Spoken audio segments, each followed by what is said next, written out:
They called it a routine security briefing, standard protocol for civilian contractors on base, emergency procedures, evacuation routes, who gets priority when things go wrong. Sarah Mitchell sat in the back row, quiet as always, her maintenance coordinator badge clipped to her worn work shirt. The young Marine leading the briefing barely glanced her way when he said it. Non-combatants will shelter in place until extraction. She didn't argue, didn't correct him. In her desk drawer, beneath requisition forms and supply catalogs, lay a competition shooting medal she hadn't touched in years. Some things, she'd learned, you don't explain. You just wait for the moment when silence stops being enough. The conference room at 29 Palms Marine Corps Base smelled of coffee that had been sitting too long, and the faint desert heat that seeped through every sealed window. Sarah sat with her hands folded on the table, her fingers calloused from years of maintenance work, tightening bolts, checking generators, keeping the base infrastructure running while others trained for war. Around her, a dozen other civilian contractors shifted in their seats, half listening to Lieutenant Marcus Webb as he clicked through his PowerPoint presentation. He was 26, maybe 27, with the kind of confidence that came from never having been tested. His uniform was crisp, his posture textbook perfect, and when he spoke about security protocols, he did so with the certainty of someone who had memorized the manual but never lived the reality. In the event of a perimeter breach, Webb said, his laser pointer dancing across a map of the base, all non-essential personnel will be directed to designated safe rooms. Security forces will handle threat neutralization. Your job is simple. Stay put, stay quiet, and let us do ours. He glanced around the room, his eyes skipping over Sarah without pause. She was 58, gray-haired, wearing steel-toed boots and a work shirt with the maintenance department logo. To him, she was furniture. Background, someone to be protected, not someone who could protect. Sarah didn't react. She'd learned a long time ago that correction rarely changed minds faster than reality did. Instead, she noted the flaws in his evacuation plan, the single choke point near the motor pool, the lack of fallback positions if the south perimeter collapsed, the assumption that all threats would come from outside the wire. She said nothing. Around her, other contractors nodded along, a few taking notes, most just waiting for the briefing to end so they could return to their tasks. Webb finished his presentation with a smile. Any questions? Silence. He took it as understanding rather than indifference. After the briefing, Sarah walked back to her office in the maintenance building, a low-slung structure near the vehicle depot. The California sun beat down on the asphalt, heat shimmering in waves. She'd worked here for 12 years, ever since retiring from her first career. Most people on base knew her as the woman who fixed things. Broken AC units, faulty generators, stuck doors. Reliable, quiet, unremarkable. She preferred it that way.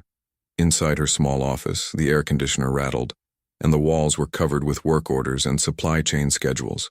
Her desk was government-issue metal, the kind that had been in service since the Cold War. She sat down and opened the bottom drawer. Beneath a stack of requisition forms and a dusty technical manual lay a small wooden box. She hesitated before opening it. Inside, resting on faded velvet, was a shooting medal, bronze and silver with an eagle grasping arrows. The inscription read, S. Mitchell, High Power Rifle Champion, 2006, USAMU, the United States Army Marksmanship Unit. It felt heavier than it should, not because of the medal but because of everything it represented. She ran her thumb across the worn eagle emblem, and for a moment, the walls of her office seemed to fade. The air changed. The dry California heat became the suffocating humidity of Iraq. The rattle of the air conditioner dissolved into the distant thump of helicopter rotors. Sarah closed her eyes, and when she opened them, she wasn't 58 anymore. She was 29, and the world was on fire. As her fingers brushed the worn eagle emblem on the metal, the briefing room's fluorescent lights faded, and she was back in Fallujah, where being underestimated wasn't an insult, it was survival. The convoy left Camp Fallujah just after dawn. 6 vehicles, 3 Humvees and 3 cargo trucks loaded with medical supplies destined for a refugee camp near the Syrian border. Sarah sat in the second Humvee, her M4 rifle resting across her lap, her eyes scanning the road ahead. Route Irish, the most dangerous stretch of asphalt in Iraq, a 20-kilometer gauntlet where insurgents had perfected the art of ambush. She was officially listed as a marksmanship instructor, assigned to train Iraqi security forces. Unofficially, she rode shotgun on convoys because her presence made them safer. The Marines knew it. The insurgents would learn it. The heat inside the Humvee was oppressive, even with the windows cracked. Corporal Jason Davies drove, his knuckles white on the steering wheel. Next to Sarah, Staff Sergeant Mike Torres checked his gear for the third time. Nobody talked much en route Irish. Talking required believing you'd live long enough to finish the conversation. Sarah kept her breathing steady, her focus split between the road ahead and the buildings on either side. Abandoned storefronts, half-collapsed apartments. The perfect hiding places for an enemy who fought without uniforms or honor. They were 15 minutes out when the first RPG streaked across the road. It missed the lead Humvee by 3 feet, exploding against a concrete barrier in a shower of fire and shrapnel. The convoy didn't stop. Stopping meant dying. Davies accelerated, following the vehicle ahead as gunfire erupted from both sides of the street. Sarah's training took over before her conscious mind could catch up. She leaned out the window, her M4 rising to her shoulder, her finger resting just outside the trigger guard. 3 insurgents on a second-story balcony, AK-47 spitting fire. She exhaled, squeezed, and the first one dropped. 2 more shots, 2 more bodies. Davies was screaming something, but she couldn't hear him over the roar in her ears. The lead Humvee took a direct hit. The explosion lifted it off the ground, flipping it onto its side in a screech of metal and fire. The convoy stopped. They had no choice.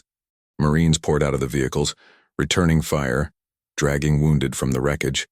Sarah moved without thinking. She grabbed her go-bag from the back seat, spare magazines, medical kit, and the weapon she'd requested for this exact scenario. The M24 sniper rifle. 7 pounds of precision and consequence. She'd qualified expert with it 6 times. Today, she'd need every hour of that training. Torres was shouting orders, trying to organize a defensive perimeter, but the ambush was too well coordinated. 9 insurgents, maybe more, firing from elevated positions in 3 separate buildings. The Marines were pinned, and the wounded were bleeding out in the street. Sarah didn't ask for permission. She ran toward the nearest building, a half-collapsed apartment complex with a clear line of sight to the ambush positions. The stairs were crumbling, the air thick with dust and smoke. She climbed to the 3rd floor, her breathing controlled despite the adrenaline screaming through her veins. From the window, she had the view she needed. She set up the M24, adjusted for wind and distance and went to work. The first target was a man with an RPG, reloading behind a low wall. She put the crosshairs on his center mass and fired. The rifle kicked. The man fell. She didn't wait to confirm. Movement on the rooftop across the street. 2 more insurgents with AK-47s. 2 more shots. The second one tried to run. He made it 3 steps. The world narrowed to breath, trigger, recoil, sight picture, follow through. Again. She lost count of the shots. Time became a blur of mechanical precision and controlled violence. When the shooting stopped, the street was silent except for the crackle of burning vehicles and the moans of the wounded. Sarah stood, her hands steady despite the ringing in her ears. 9 insurgents down. 0 friendly casualties beyond the initial hit. She descended the stairs, her rifle slung across her back, and returned to the convoy. Torres stared at her, his face pale beneath the dust and blood. "What the hell was that?" he asked. Sarah didn't answer. She helped load the wounded into the remaining vehicles, her hands moving with practiced efficiency. The convoy limped back to base. Nobody spoke. 3 weeks later, a general she'd never met called her into his office. He handed her the medal, the shooting competition award she'd won years before she deployed. "Some victories don't belong on a uniform," he said quietly. "Keep this for yourself." She understood what he meant. The Bronze Star would go in her official file. The medal would go in a drawer. And the story of what happened en route Irish would be classified, buried in reports that few would read and fewer would believe. She took the medal and never spoke of it again. She left the army 6 months later, traded the rifle for a wrench, and tried to forget the feeling of crosshairs on human skin. She blinked, and the Iraqi sun dissolved into California heat. When her eyes refocused on the present, sirens were screaming. The base was under attack, and once again, everyone had assumed she needed protection instead of providing it. The sirens cut through the afternoon, quiet like a knife. Sarah's head snapped up, her body reacting before her mind caught up. She knew that sound. Not a drill, not a test. The base-wide alert that meant the perimeter had been breached. She was on her feet before the announcement crackled over the PA system. All personnel, this is not a drill. Hostile contact at south perimeter. Non-essential personnel report to designated safe zones immediately. Sarah moved to her window. Smoke rising from the direction of the motor pool. Gunfire in short, controlled bursts, professional, coordinated. This wasn't random. She grabbed her radio from the desk and switched to the security frequency. Chaos, voices overlapping, shouting grid coordinates and casualty reports. South perimeter breached, multiple hostiles, request immediate backup. The transmission cut off mid-sentence and replaced by static. Sarah's jaw tightened. The south perimeter, exactly where she'd identified the vulnerability during Webb's briefing. The single choke point. No fallback positions. She looked at her door. Protocol said she should lock it. Stay inside. Wait for extraction. Protocol assumed she was helpless. She wasn't. Sarah opened her desk drawer and pulled out the metal, slipping it into her pocket. Not for luck. For memory. Then she moved to the supply closet at the back of her office, where she kept tools and equipment most people didn't know about. Behind a rack of cleaning supplies was a locked metal case. She punched in the code, her enlistment date, backwards, and the case opened. Inside was gear she'd kept from her army days. A tactical vest, worn but functional. A pair of shooting gloves. And most importantly, a range pass that gave her armory access for maintenance purposes. She'd used it twice in 12 years. Both times legitimately. Today would be different.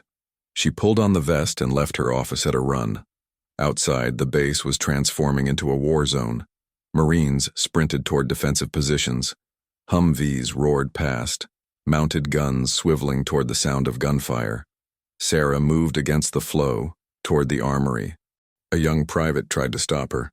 "Ma'am, you need to get to a safe room." She cut him off with a look he wasn't trained to interpret. "I'm maintenance. Armory requested emergency support." It was a lie, but it was a lie delivered with such calm authority that he stepped aside. She kept moving. The armory was controlled chaos. Weapons being distributed, ammunition crates being hauled to defensive positions. Sarah found the duty sergeant, a man she'd worked with before on equipment repairs. "Sergeant Collins," she said, her voice level despite the sirens. "I need an M4, right now." He stared at her, confusion flickering across his face. "Ma'am, civilians don't—" Gunfire erupted closer, cutting him off. A Marine burst through the door, blood streaming from a shoulder wound. South perimeters collapsing. "We've got wounded pinned down. Need more rifles." Collins made a decision. He shoved an M4 into Sarah's hands, along with 4 magazines. "You know how to use this." She checked the chamber, tested the sight, and loaded a magazine in 3 seconds flat. "I'll manage." She didn't wait for permission. She ran toward the sound of gunfire, her body falling into patterns it hadn't forgotten despite 12 years behind a desk. The south perimeter was a kill zone. Security forces had been caught in the open, pinned down by coordinated fire from elevated positions. Sarah counted at least 7 hostiles, maybe more, using the supply warehouses as cover. The defensive plan had assumed attackers would come through the main gate.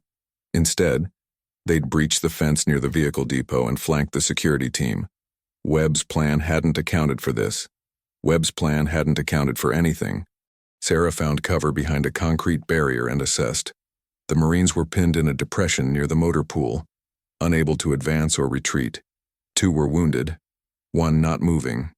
The hostiles had the high ground, firing from warehouse rooftops and loading docks. Textbook ambush. Sarah's mind shifted into the mode she thought she'd left in Iraq. Breathe. Think. Act. She spotted her position. The water tower near the eastern warehouse. Elevated. Clear sightlines. Defensible. She moved. The ladder was rusted, the rungs hot from the desert sun. She climbed quickly, ignoring the protest in her knees and the weight of the rifle across her back. At the top, she had what she needed: a 360-degree view of the perimeter. She could see all 7 hostiles. More importantly, they couldn't see her. She unslung the M4, braced it against the railing, and began the work she'd trained for 30 years ago. The first target was a man with a rifle on the warehouse roof. She put the front sight post on his center mass and squeezed.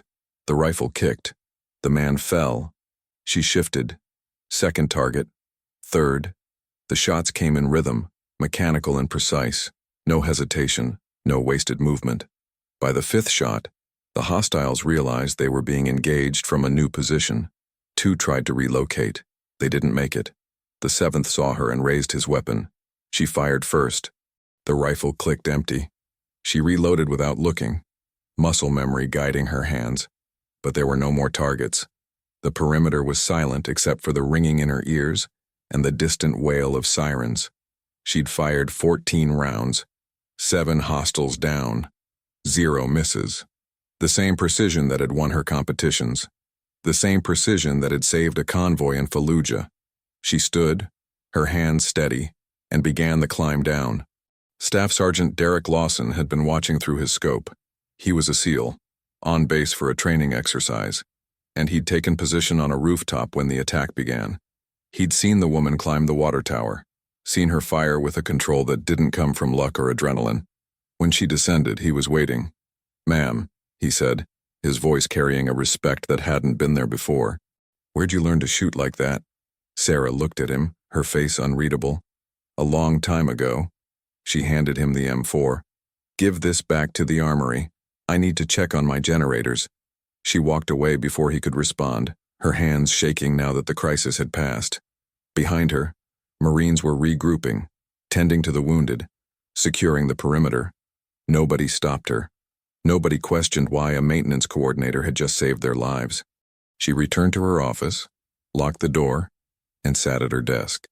The medal was still in her pocket. She pulled it out, stared at it for a long moment, then placed it back in the drawer. Some things, she thought, never really leave you. You just learn when to let them surface. The base fell silent as smoke cleared. In the command center, Lanty, Webb stared at the footage. 7 targets, 7 shots, 0 margin for error. And he realized that for 12 years, he'd walked past the most dangerous person on base every single day without knowing it. Colonel James Hendricks arrived at the command center 30 minutes after the all-clear was sounded. He was a man who'd earned his rank through decades of combat experience, not politics.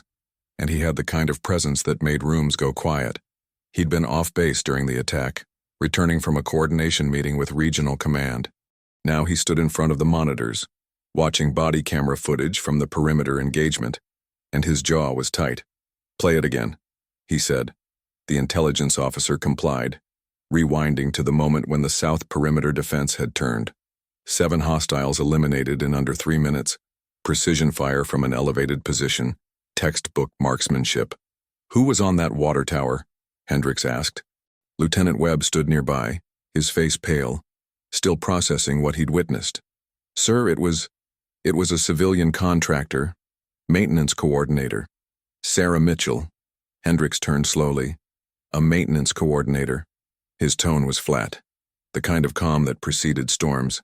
"Yes, sir. She took an M4 from the armory during the engagement and neutralized the hostile positions that had our security team pinned." Hendricks didn't respond immediately. He watched the footage again. The shots were too controlled, too efficient to be luck. This was training, years of it. He pulled up the personnel file. Sarah Mitchell, age 58, 12 years as a civilian contractor. Before that, a gap, standard background check. Nothing flagged. But Hendricks hadn't survived 3 decades in the Marines by accepting surface-level information. He made a call. "I need a deep record search. Sarah Mitchell, maintenance coordinator, 29 Palms. Cross-reference with military service. Any branch, any era. I want everything." The answer came back in 20 minutes. When Hendricks read it, his expression shifted from skepticism to something closer to reverence. He stood, grabbed his cover, and walked out of the command center. "Sir, where are you going?" Webb called after him. Hendricks didn't slow down to apologize. Sarah was in her office when the knock came. She'd spent the last hour trying to focus on work orders, trying to pretend her hands weren't still shaking, trying to ignore the feeling that she'd just torn open a part of herself she'd spent 12 years burying. The knock was firm but respectful. She knew that knock, officer. She opened the door to find Colonel Hendricks standing there, his uniform immaculate despite the dust and chaos still settling over the base. "Ms. Mitchell," he said. "May I come in?" She stepped aside, her face carefully neutral. He entered, closing the door behind him. For a moment, he just looked at her, not with the dismissiveness she was used to, but with something different. Recognition. "Hawkeye," he said quietly. The name hit her like a punch. She hadn't heard it in 20 years. Her call sign. The one they'd given her after Route Irish, after the brass realized that the marksmanship instructor they'd deployed to train Iraqis was better than most of their snipers. "That was a long time ago, sir," she said finally, her voice steady despite the way her chest had tightened. Hendricks nodded slowly. "Long time or not, you just saved this base." He gestured toward the window, toward the perimeter where Marines were still processing the aftermath. 7 hostiles, 14 rounds fired, 0 civilian casualties, 0 additional friendly casualties. Do you know what the projected casualty count was if that perimeter had fully collapsed? Sarah didn't answer. Hendricks continued, his tone measured. 23. We would have lost 23 Marines trying to retake that position. You prevented that. She looked down at her desk, at the work orders and supply catalogs that had been her world for over a decade. I did what needed to be done. That's all. Hendricks studied her for a long moment. Route Irish, November 2005.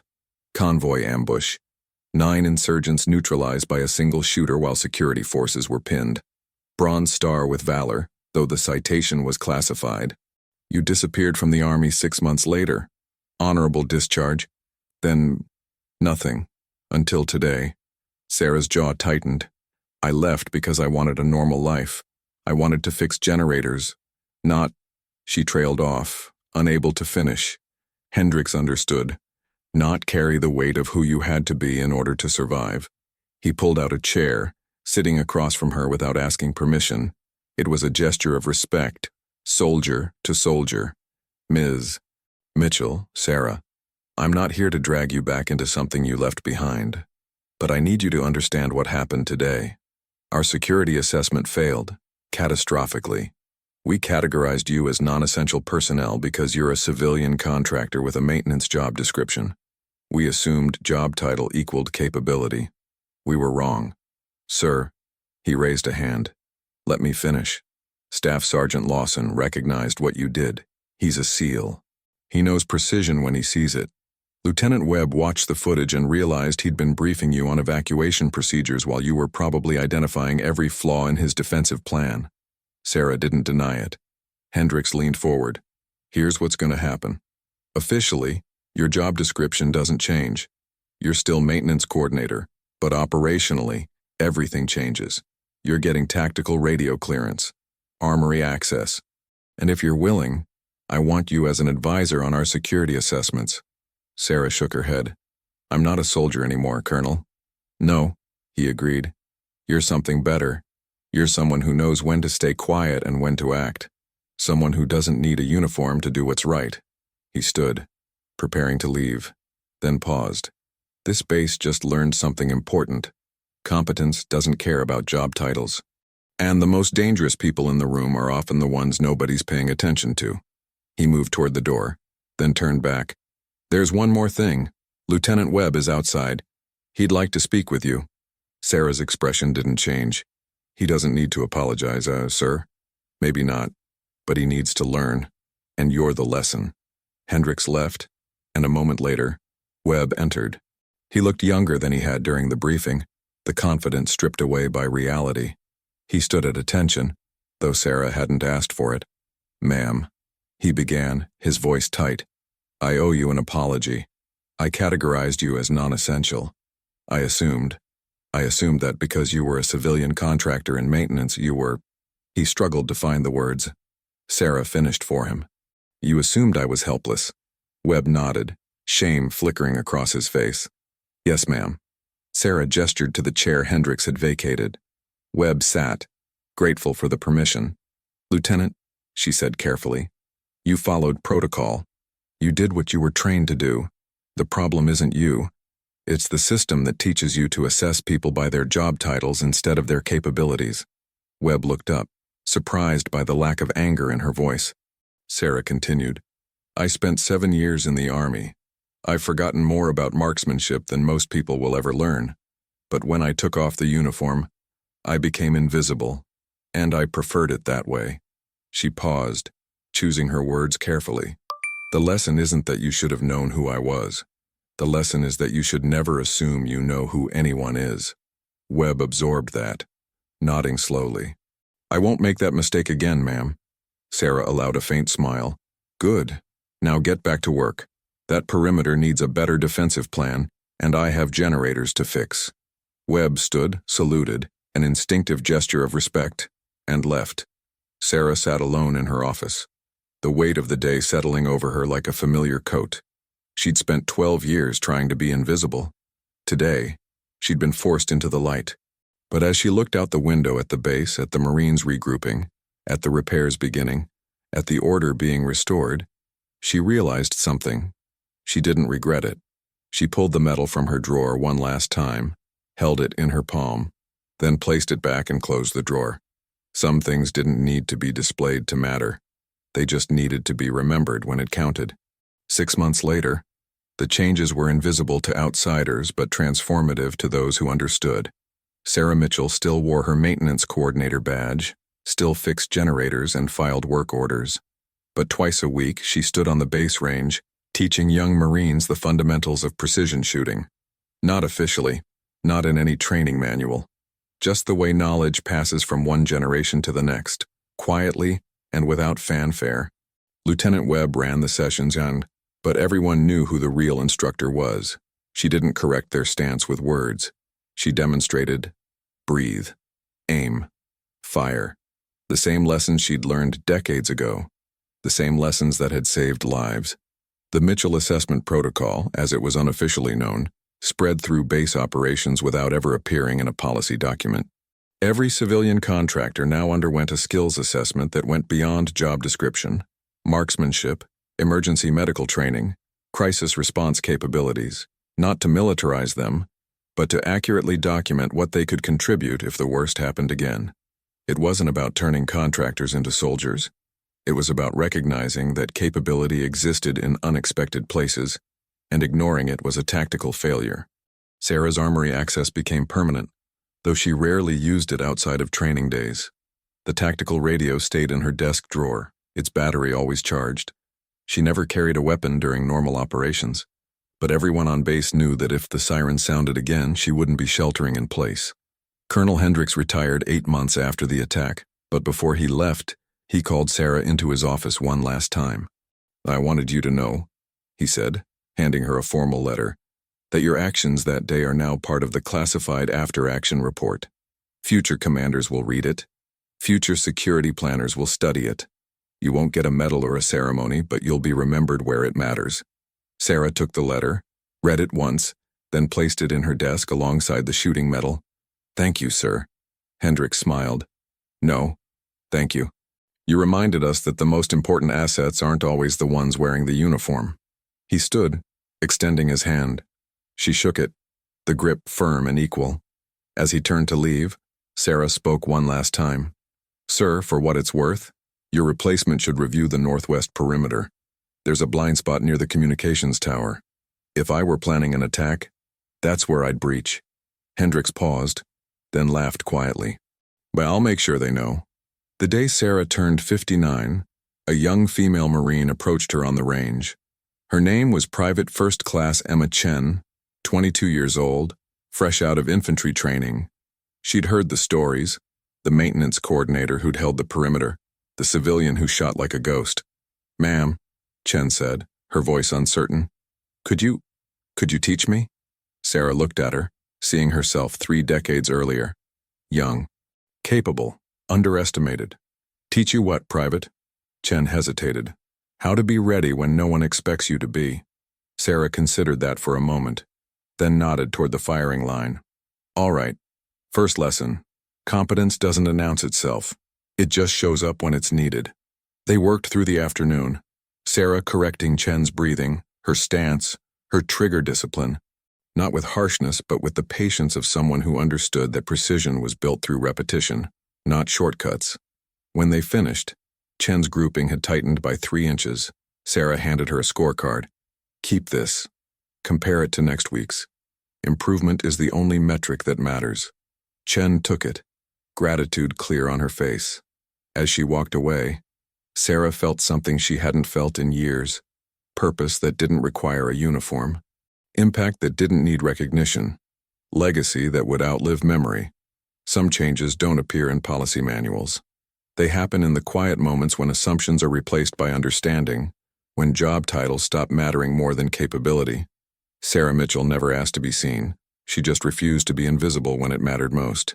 She still walked past the command center every morning, still carried her maintenance badge, still fixed broken equipment that kept the base running. But now, when security briefings happened, her name appeared on the advisory roster, not as a speaker, just as someone whose insight mattered. The Marines who'd been there during the attack knew. The ones who hadn't, learned, and slowly, the culture shifted. Competence became the currency that mattered, not rank, not job description, just the quiet knowledge that when the worst happened, you were ready. Years from now, when Sarah finally retired, there would be no ceremony, no plaque, no medal beyond the one in her drawer. But somewhere in the classified archives, in the lessons learned from a day when the perimeter almost fell, her call sign would remain. Hawk Eye.